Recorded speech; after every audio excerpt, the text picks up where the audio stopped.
The world's greatest stories, brought to you by Nelson Armstead.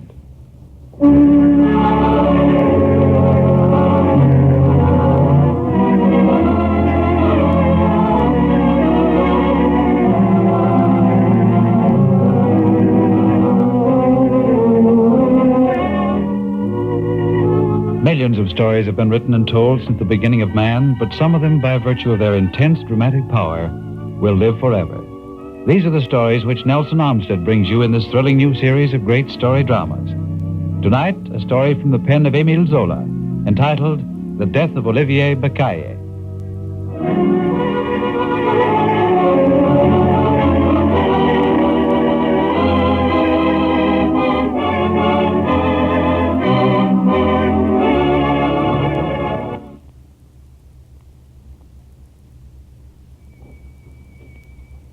It was on a Saturday at 6 o'clock in the morning that I died. My poor wife was bending over a trunk where she was looking for some linen. When she straightened up and saw my staring eyes, my rigid body, my chest quiet, without even the slightest motion, she ran to me thinking I'd fainted. She pressed my hands and looked into my face. Then a terror took hold of her, and she cried, my God, he's dead!" I heard everything, but the sounds were faint and seemed to come from a distance. My will was dead. Not a fiber of my nerves obeyed me. Only within my impotent, inert frame, thought remained, slow, languid, but perfectly clear. Could this be death? I had imagined a night more dark, a silence more heavy. Even as a little child, I was afraid of death. I was a very sickly child, and people used to caress me pityingly. I'd always believed that I would not live and that they would soon bury me. And this thought of the soil horrified me. I could never accustom myself to it, even though it haunted me constantly. And in growing up, I had always retained this fixed idea and this fear. All this was passing through my mind while my dear Marguerite continued to weep beside me. It troubled me, not knowing how to calm her, not being able to tell her that I was not suffering. If death was nothing but this swoon of flesh, then indeed I was wrong to have feared it so.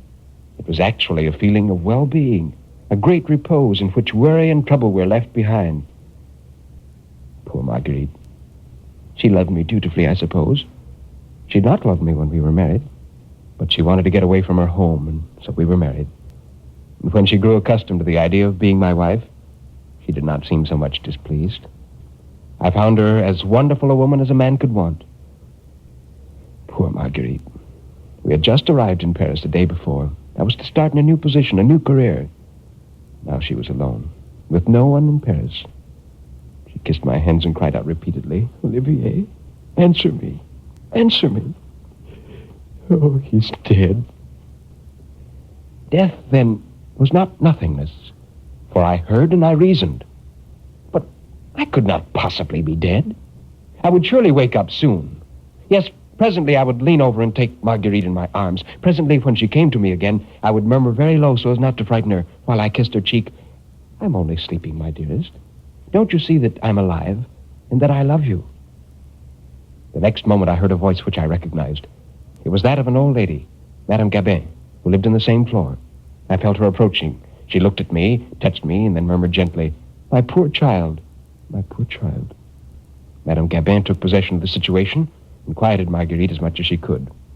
Then Madame Gabin spoke. You know, my dear, we must think about the formalities, the announcement to the city hall, and all the details of the funeral. You're in no state to think about that now, and I don't want to leave you alone. But if you'll permit me, I'm going to see if Monsieur Simoneau is at home. Marguerite did not answer. However, I wished that she would refuse the services of this Simoneau. I had seen him 3 or 4 times during my short sickness. He was a big fellow, very handsome and very strong. I detested him, perhaps because of his appearance. The evening before he'd come in, and it had pained me to see him sitting next to Marguerite. She appeared so pretty, so white beside him. But Simoneau came, murmured his sympathy, and left to make arrangements. As the room became silent again, I asked myself whether this nightmare would last very long. I must be alive, for I sensed everything that was going on. I tried to imagine exactly what had happened to me. It must be one of those strokes of catalepsy about which I had heard. When I was very young, I had experienced trance-like fits which lasted several hours. Evidently, it was a crisis of this sort which had made my body rigid, as though life had left it. and which deceived everyone around me.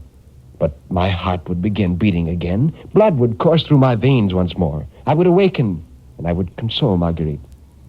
In reasoning thus, I found some peace for myself. Hours passed. Simoneau reappeared, whispering to Madame Gabin that the funeral was set for 11 o'clock the next day, and that the doctor for the dead would soon come. The doctor for the dead. He would do what would be necessary to revive me. I awaited him with great impatience.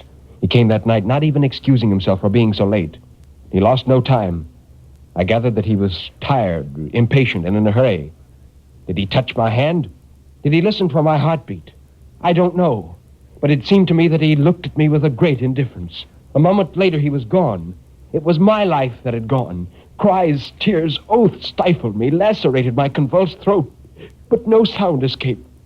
So this was the end. I was condemned.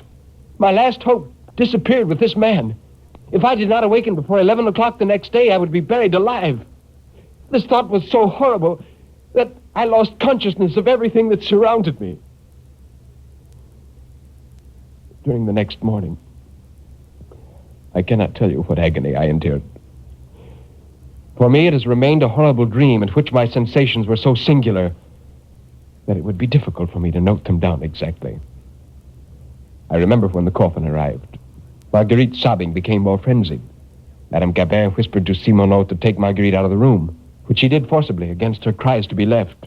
And in the jealous rage which consumed me, I looked upon this affair as an abominable abduction. I had not seen Marguerite since the day before, but I could still hear her voice. And now they'd taken even that away from me. Another man had abducted her even before I was put into the earth. And he was there with her, on the other side of the partition, consoling her, perhaps even embracing her. And while I felt this wave of anger, they placed me in the coffin and nailed the top in place. I had the sensation of riding on a rolling sea while they carried me out. Later, they took me out of the hearse. I heard chanting. A priest mumbled some Latin phrases. Many feet moved about for a few minutes. Then suddenly I felt myself sinking. Ropes rubbed against the sides of the coffin, sounding like the strings of a double-bass viol. This was the end. A double concussion, violent and loud as a cannon, burst upon me near the left side of my head. A second impact took place near my feet, and then another, even greater than the last, struck me through the center. So violent was it that I thought the coffin would break in two. And I fainted. How long did I remain thus? I could not say. In nothingness, a whole eternity and a single second have the same duration. But little by little, confusedly, the consciousness of being came back to me. I tried to rise and struck my head violently. Was I finally coming out of the catalepsy which had for so many hours given me the appearance of one dead? Yes, I could move. A last test remained to be made. I opened my mouth and called, "Marguerite!" I screamed, and my voice inside that box took on such a hollow sound that it frightened me. Almighty God, was it true? I was able to move. I was able to cry out that I was alive, and my voice would never be heard. I was completely surrounded, stifled inside of the earth.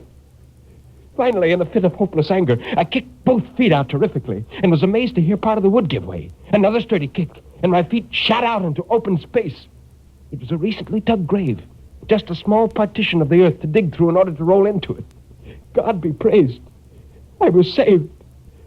Oh, but it was good to live. My first thought was to find the caretaker and ask him to take me home. But an idea, still vague in my mind, restrained me. Would I not frighten them out of their wits? Why hurry? After all, I was master of the situation. So I repaired the damage to my grave so that no one could see the signs of my resurrection. Then I jumped out of the grave. Suddenly, the memory of Marguerite came to me. I felt a great desire to see her. I moved out into the road and walked for a few minutes. But as I came onto the main thoroughfare, a weakness came over me and I fell forward heavily. For 3 weeks, I was unconscious. When I finally came to my senses, I found myself in a strange room. A man was there, taking care of me. He told me simply that one morning he'd found me on the Montparnasse Boulevard and taken me to his home. He was an old doctor who'd given up his practice. And when I began to thank him, he cut me short by saying that the case had appeared interesting to him and that he wanted to study it. Further than this, I learned nothing. I regained strength slowly. But one June morning, I obtained permission to go for a short walk. and immediately set out to go for my own lodging. With difficulty, I reached it. And then a childish fear agitated me. If I presented myself suddenly this way to Marguerite, the shock might kill her. The best thing would be to go see the old neighbor first, Madame Québin. I decided to enter a little restaurant downstairs. I must have been unrecognizable. My beard had grown during my illness, and my face had become very thin. Then I heard two women of the house gossiping. They were talking about Marguerite. One was asking if she had decided as yet, and the other answered that she thought so. Monsieur Simoneau has been kind to her, she said. He's wound up his father's affairs, he has a lot of money, and he's offered to take her to the country with him to live with one of his aunts who wants a companion. It will certainly end in marriage. But I give you my word of honor that I've seen nothing improper. The poor woman was mourning for her husband, and the young man conducted himself perfectly. However, they went away yesterday, and after a term of mourning has expired, they'll be able to do it as they like. Well, after all, said the other woman, the husband was no match for Monsieur Simoneau.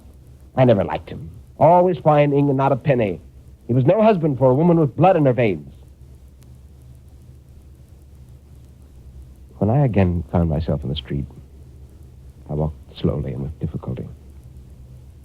I did not suffer much, however. I even smiled when I saw my shadow in the sun. Certainly, I was very thin. It was a singular idea for me to marry Marguerite. And I recalled how tired she was of her home before she married me. The dear creature was always so good. But I'd never been her lover. It was a brother whom she mourned. Why should I disturb her life again? A dead man is not jealous. She could really be happy now. I would certainly not make the cruel mistake of coming to life. Since that time, I've traveled much and lived in many lands. I'm a commonplace man who has worked and eaten like everyone else. Death no longer terrifies me. But it seems that he does not want me now that I have no reason to live. And I'm afraid that he may have forgotten me.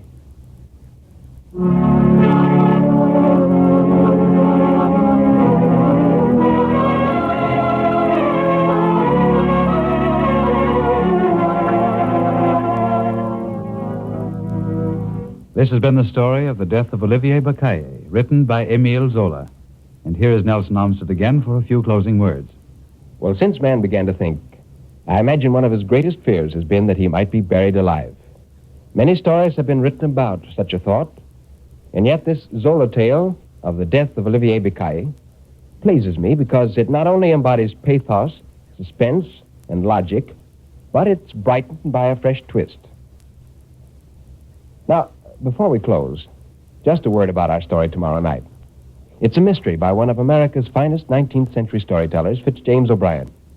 What Was It is an unusual and imaginative story guaranteed to give you a thrill. So until tomorrow night, good night and good reading.